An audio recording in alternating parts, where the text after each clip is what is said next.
said earlier, my mission in this is to keep the memories of the men who sailed on the Edmund Fitzgerald, keep their memories alive. Exactly. You know, the story of what and how it happened, why it went down. Yeah. We cover that too, but, you know, my main mission is just to keep the stories alive of the men, and that's getting hard to do because there's not a lot of men or women left alive that knew these people. Exactly. Yeah. That makes you a really rare commodity. So my goal in this is I want to get to know Bruce Hudson through you, the way you knew Bruce Hudson, because you knew him, right? Yep. Oh, yeah. We lived together.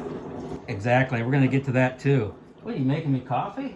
Something's grumbling. Is that your stomach or is that coffee? You did sail on the Great Lakes, yes? Oh, yeah. 74 to 88. Wow. Often, yeah. I've been on a few ships. My very first ship was the Armco.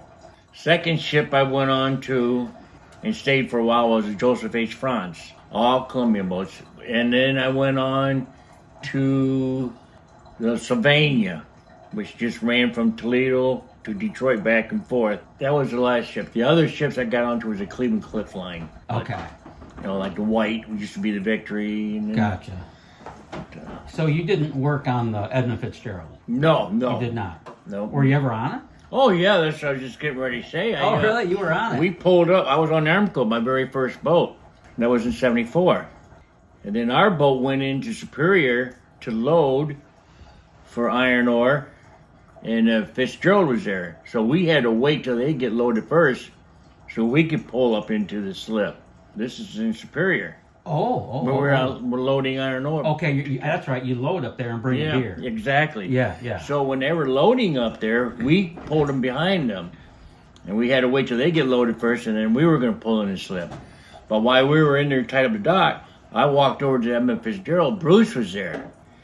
Is that where you first met him? That's where I first met him, was on Edmund Fitzgerald. It was a Tuesday night. Tuesday nights, God, you Saturday remember that? nights. Tuesday nights and Saturday nights were steak nights. And it was a Tuesday night. I went over there, met Bruce up on the landing there. We went in and ate. I said, I want to check this boat out, man. This is clean. He said, I'll show you something clean. He took me down to the engine room. I mean, I'm telling you, we walked through these catwalks, get down into the chief's quarters down there in the engine room. You could eat off the floor. I mean, everything was all shiny, brass was all clean. It was immaculate. It was a beautiful boat. It was very beautiful. What makes it so cool is because you got a tour from Bruce Hudson. Oh, yeah. Oh, my He took God. me around. Come on, I'll show you this, show you that. Did you go in the pilot house? I did not go to the didn't pilot go in the house, pilot no, house. but I was from the back quarters, galley, the engine room, his room. So he was part of the deck crew, like a deckhand, right? Yep. So does that mean Bruce Hudson's room would have been up forward in the bow? They were on the stern. They were on the stern. Oh, yeah. I didn't know. I thought because maybe they're part of the deck crew, they were up front with, you know, the mates and the pilot or the captain and such. But no, they're in the back. In the back, yeah. Okay. Yeah. Were you a deckhand? I started out as a deck. Well, I started on the Armco as a passenger porter. Then I went from the Armco to the Joseph H. Franz. So as a deckhand, is it true that your job is to secure the hatch covers? Oh, yeah, That's one of the things you do, Oh, right? that was one of the first things. Yeah, we had to do it. Sure. Mates would tell us, "Hey, I want these hatches battened down." Okay. Yeah, we would get orders from the mates. Were there times when they said, it's going to be calm, don't worry about it? Yeah. You A lot of don't times have to go clamp them all. So that was common. Yeah, you know? yeah. Yeah. I mean, there was times I was on even the Franz, you know, and the hatches were all battened down, and we'd be told, take the tunnel. Don't come up on the deck because the water would be coming over the sides and stuff. And then, and if there was something going on, the mates would come down and say, hey, guys, get the mates or get the deckhands up. We're going to close these hatches. Yeah. You know, because we're going to be getting into some weather or something like that. But it was all safe. I mean, I felt comfortable, even in some bad storms.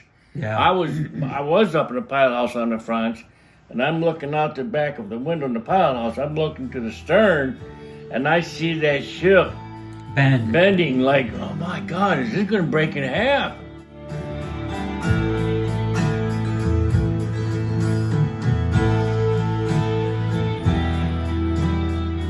Yeah, you mentioned that you met Bob Rafferty, the cook on the Edmund, who went down with the Fitzgerald. Yes. Was he on that day you met Bruce Hudson, or? You know, I don't know if he was up the street or not, because when they get in port, they, even include myself, we have somebody take our watches, and they would, and then we'd get off the boat and go uptown, spend 4 or 5 hours, you know, drinking or whatever. Drinking? Sailors drink beer? That can't be true. And then, you know, I remember Bruce and I was talking about one time, this could only be in Lake Superior because the water's so cold, and we'd do it just before we leave the dock and we get on the lake. We take our dock lines and we tie it on these milk crates, and we'll put 12-pack of beer in there, 6-pack of beer, and we'll lower it down on our. That's how we got the beer got cold. we did. That's how. We had a deckhand that worked on the Fitzgerald in '74 reach out to us and say, "Hey, those hatch covers had problems." He said from all the warping and over the years, you know, all the rust on the clamps, and you really couldn't work them as good anymore. He said he could jump down, up and down on one of the corners, and some of the other Kessner clamps would just fall off on the other end. Did you have trouble like that with your hatches? Some of our hatches yeah, they'd be just too loose. You try to buckle them down and just went as far as you can to tighten them up. It just, you know, we just let them set on the top, but. Yeah, there was some problems with the hatch covers. Yeah, with weather coming in that final run for the Fitzgerald, there's no way they would have went out into Lake Superior not batting down, though, right? I mean, they would have been clamped down. Oh, most definitely. Yes. This idea that they just let it go out of negligence or something. It never would have happened. Never would have happened. No way. Yeah. They wouldn't even left the dock without them being closed first. Right, so if there were problems with the covers, it was only because they couldn't be clamped down appropriately. Yeah, but knowing that they knew the weather was coming, you know, they wouldn't have left the dock with the cargo hold departments open. They would have had hatches closed before they even left the dock. Yeah. That's most definitely. So anything else you remember about the inside of the Fitzgerald? Beautiful. Very clean, spotless. Sure. She was something to the fleet of Ogilvy Norton Company. She was their crown jewel. Yeah, basically. Basically, that's about that everybody thought was the ship, and it was. Yeah, it was. Yeah. You know, I wish I would have got on there a few times just to work it. Sure. As a deckhand, you know. Sure, that'd be a great story you could carry forward today. You know, I worked on the Edmund Fitzgerald. When you met Bruce in Superior, were you both living back here at the time, into the Toledo or Oregon, or? I want to say at that time, when he laid his ship up in the winter, I want to say they laid up in Cleveland. We laid up here in Toledo, but he would come up here because we had a place up here with my brother, and we would just give him whatever it cost to pay the rent, electric, gas. But we would only come there when we were in town. And then when wintertime was here for layup time, Bruce would come here, he'll hang out, and then he'll go back home, see his mom, come back. You know, we just did whatever we wanted to do because we wasn't, you know, sailing at the time because it was, you know, ships were all tied up. When the Fitz came into the Toledo, that's when he would go up there. Or if both of our ships was in the dock at the same time, we'd get together, we'd go up there and party, or we'd go to the bars. Sure. All the stuff we done and parties we had, but they were all good parties. Yeah, you know, nobody's getting hurt. You know? Nobody was getting hurt. No. Yeah. Hey, that was the 1970s. Yeah, man. I mean it was. Yeah. I know we would be at Toledo, laid up at the dock there loading, and a tugboat would come up. We call that the bum boat. Yeah. And they would throw the ladder over, and we would go down there, and they'd have gambling and all kinds of clothes to buy, whatever you need, beer. It was all there. Everything you could think of. Yeah. But we buy a couple cases of beer and go up to our room. Of course. You know, and just sit there and stereo on, listen to music, drinking, because our watches were like 8 hours apart. You know, even though we partied a lot, we had a lot of headaches. a lot of headaches. Well, you earned those headaches. Yeah. But we're always safe. Yeah. About what we did, you know. It sounds like you hit it off with Bruce Hudson, like made a connection with him Right away. Yes, we did. Oh, you're on the France? Yeah. But at that time, I mean, oh, you're on the Armco? Yeah. And then I got off the Armco. I was telling him I'm going to go on the Joseph H. France. Do you remember what Bruce Hudson sounded like? Do you remember his voice? Because the people that I knew years ago and who I loved, I remember what they sounded like. Is that a memory you have? You know, I see his face, I see his actions, I see what he done, I see how he was just going with the beat. He was that kind of a person. He was cool. Yeah. You know, and he knew it. He knew it. I mean, he was. That's funny. He had the act of getting girls if he wanted to. I mean, he had the looks, you know, and good guy, very nice to be with. He made good money as a young man. Oh, yeah, and he spent it too, just like I did. Yeah. You know, I mean. Did you ever ride in Bruce I Hudson's never rode in it. I went up and Challenger? looked. I never rode in it. No. But I went up to it and looked at it. Man, When he nice. first got it? Yeah, when he had it, you know. Really? Yeah, it was clean. It was clean. Oh, it's still clean. Oh, I'm sure, yeah. That's beautiful. Yeah. The guy who owns it now takes so much pride in that. I didn't mean to cut you off. I had the lighter. I had a lighter with the Columbia thing. Oh, you on did? it. Yes, I did. But you don't know where it is now? Oh, jeez. It's gone. It's gone, yeah. Too many years ago. Yeah. Now, you actually lived with Bruce Hudson. You guys roomed together up here in Toledo. Toledo, yes. Yeah. Now, how did that come to be? We were talking, you know, saying, man, because he didn't want to keep going back and forth from Cleveland to here, I said, hey, my brother's got a place up on Grasser. You know, let's go talk to him.